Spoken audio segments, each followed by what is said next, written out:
இலங்கையில் தேங்காய் தட்டுப்பாடு ஏன் ஏற்பட்டது? 250 ரூபாய் முதல் 300 ரூபாய் வரை தேங்காய் விலை எதிர்காலத்தில் அதிகரிக்கும் சாத்தியம் உள்ளதா? இதற்கு அனுர அரசின் நடவடிக்கை என்னவாக இருக்க போகிறது? வாருங்கள் முழுமையாக இந்த தொகுப்பில் பார்க்கலாம். இலங்கையின் அரசியலில் ஆட்சி கவிழ்ப்புக்கு பல காரணங்கள் உருவாகும். சில சமயங்களில் உருவாக்கப்படும். குறிப்பாக அண்மைய 10 வருட கால அரசியலை எடுத்துக்கொண்டால், நல்லாட்சி காலத்தில் மைத்திரிபால சிறிசேன ஜனாதிபதியாகவும் ரணில் விக்ரமசிங்க பிரதமராகவும் இருந்த காலத்தில் ஈஸ்டர் தாக்குதல் அரசியலில் பாரிய மாற்றத்தை ஏற்படுத்தியது. இதன் பின்னர் கோட்டாபய ராஜபக்ஷ ஆட்சிக்கு வந்தபோது எரிவாயு வரிசை, பெட்ரோல் வரிசை என்பன அரகலைய போராட்டம் வரை சென்று ஆட்சி கவிழ்ப்பை ஏற்படுத்தியது.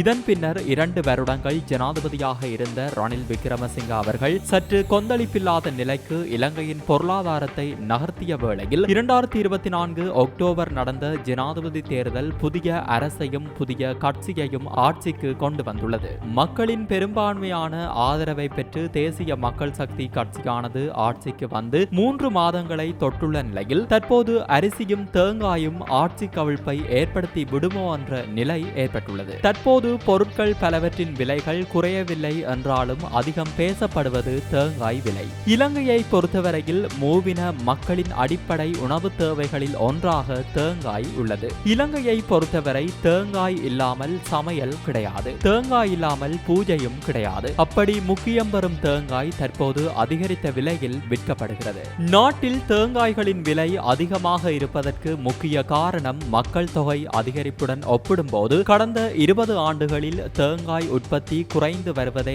என ருகுணு பல்கலைக்கழகத்தின் பயிர் அறிவியல் துறையின் மூத்த பேராசிரியர் அருணகுமார தெரிவித்துள்ளார். 2000ஆம் ஆண்டளவில் தேங்காய் உற்பத்தி 3000 மில்லியன் தேங்காய்களாக இருந்ததாகவும் அப்போது நாட்டின் மக்கள் தொகை 18 மில்லியனாக இருந்ததாகவும் பேராசிரியர் குறிப்பிட்டுள்ளார். இருப்பினும் 2024ஆம் ஆண்டுக்குள் நாட்டின் மக்கள் தொகை 23 மில்லியனாக அதிகரித்திருந்தாலும் தேங்காய் உற்பத்தி அதிகரிக்கவில்லை என்று அவர் சுட்டிக்காட்டுகிறார். தேவையை பூர்த்தி செய்யும் அளவுக்கு தேங்காய் உற்பத்தி இல்லாததே தேங்காய் பற்றாக்குறைக்கு முக்கிய காரணியாக உள்ளது என்று பேராசிரியர் குறிப்பிட்டார். கடந்த ஆண்டுகளில் தேங்காயின் விலையுடன் ஒப்பிடுகையில் 2020ஆம் ஆண்டில் ஒரு தேங்காய் சந்தையில் 60 முதல் 70 ரூபாவுக்கு விற்கப்பட்டது. 2022ஆம் ஆண்டின் பிற்பகுதியில் ஒரு தேங்காயின் விலை சுமார் 100 ரூபாவாக இருந்தது. 2023ஆம் ஆண்டின் இறுதியில் ஒரு தேங்காயின் சராசரி சில்லறை விலை 80 தொடக்கம் 120 ரூபாவாக இருந்தது. இருப்பினும் 2024ஆம் ஆண்டின் இறுதியில் ஒரு தேங்காயின் சில்லறை விலை 160 200 ரூபாவாக உயர்ந்துள்ளது. தற்போது வெளியிடப்பட்ட தரவுகளின்படி 2024ஆம் ஆண்டில் தேங்காய் உற்பத்தி சுமார் 700 மில்லியன் தேங்காய்கள் குறைந்துள்ளது. கடந்த 4 ஆண்டுகளில் வருடாந்த தேங்காய் உற்பத்தி 2020இல் 2792 மில்லியன் தேங்காய்களாகவும் 2021இல் 3120 மில்லியன் தேங்காய்களாகவும் 2022இல் 3391 மில்லியன் தேங்காய்களாகவும் 2023இல் 2682 மில்லியன் தேங்காய்களாகவும் பதிவாகியுள்ளது. தேங்காய் விளைச்சல் குறைவதற்கு பல முக்கிய காரணிகள் பங்களித்துள்ளன. முதலாவதாக குறைக்கப்பட்ட உர பயன்பாடு, இரண்டாவதாக காட்டு விலங்குகளால் ஏற்படும் சேதம், மூன்றாவதாக வானிலை மாற்றங்கள், நான்காவதாக தென்னை பயிர்ச்செய்கை நிலங்களை பிற திட்டங்களுக்கு விற்பனை செய்தல் ஆகும். சரி, தேங்காய் தட்டுப்பாட்டை நிவர்த்தி செய்ய தற்போதைய அரசு என்ன நடவடிக்கைகளை மேற்கொள்கின்றது என்பதை பார்த்தால், தேங்காய் சார்ந்த பொருட்கள் உற்பத்திக்கு குறைந்தபட்சம் 100 மில்லியன் தேங்காய்களை உடனடியாக இறக்குமதி செய்ய நடவடிக்கை எடுக்கப்பட வேண்டிய கட்டாயம் ஏற்பட்டுள்ளது. இல்லாவிட்டால் சந்தையில் ஒரு தேங்காயின் விலை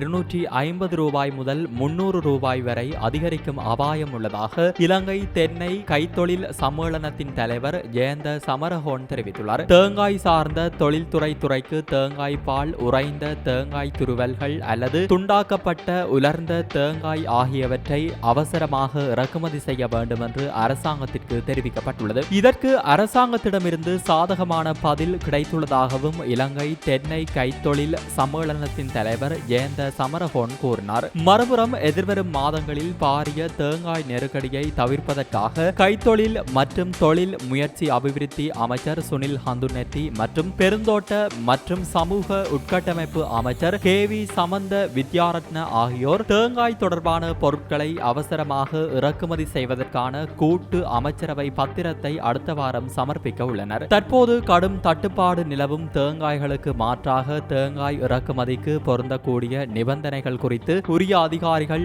ஆய்வு நடத்த வேண்டும் என அதிகாரி ஒருவர் தெரிவித்தார். தற்போதைய நெருக்கடிக்கு உதவுவதற்காக ரஷ்யாவிடமிருந்து 55,000 தொன் உரங்கள் நன்கொடையாக பெறப்பட்டதாகவும் அதில் தேயிலை உற்பத்திக்கும் பாதி தேங்காய் உற்பத்திக்கும் ஒதுக்கப்பட்டுள்ளதாகவும் தெங்கு அபிவிருத்தி அதிகார சபையின் தலைவர் சாந்த ரணதுங்க தெரிவித்துள்ளார். இதற்கிடையில் தேங்காய் பற்றாக்குறைக்கு நீண்டகால தீர்வாக இந்த ஆண்டு 3 மில்லியன் தென்னை மரக்கன்றுகளை நடுவதற்கு தென்னை பயிர்ச்செய்கை சபை தீர்மானித்துள்ளது. அத்துடன் தென்னை மரங்களை தரிப்பதற்கு முன்னர் அதற்கான அனுமதியை பெறுவது கட்டாயப்படுத்தப்பட்டுள்ளதாக தெங்கு அபிவிருத்தி அதிகார சபையின் பேச்சாளர் ஒருவர் தெரிவித்துள்ளார். இதன்படி 2023 மரம் தரித்தல் சட்டத்திற்கமைய தென்னை மரம் தரித்தலின் போது அதற்கான அனுமதியை பிரதேச செயலாளர் மற்றும் தெங்கு அபிவிருத்தி சபை ஆகியவற்றிடம் பெறுவது கட்டாயப்படுத்தப்பட்டுள்ளது. உரிய அனுமதியின்றி தென்னை மரம் தரிப்பவர்களுக்கு 6 மாதம் சிறை செல்ல நேரிடும் என தெங்கு அபிவிருத்தி அதிகார சபையின் பேச்சாளர் தெரிவித்துள்ளார். அத்துடன் மரம் ஒன்றுக்கு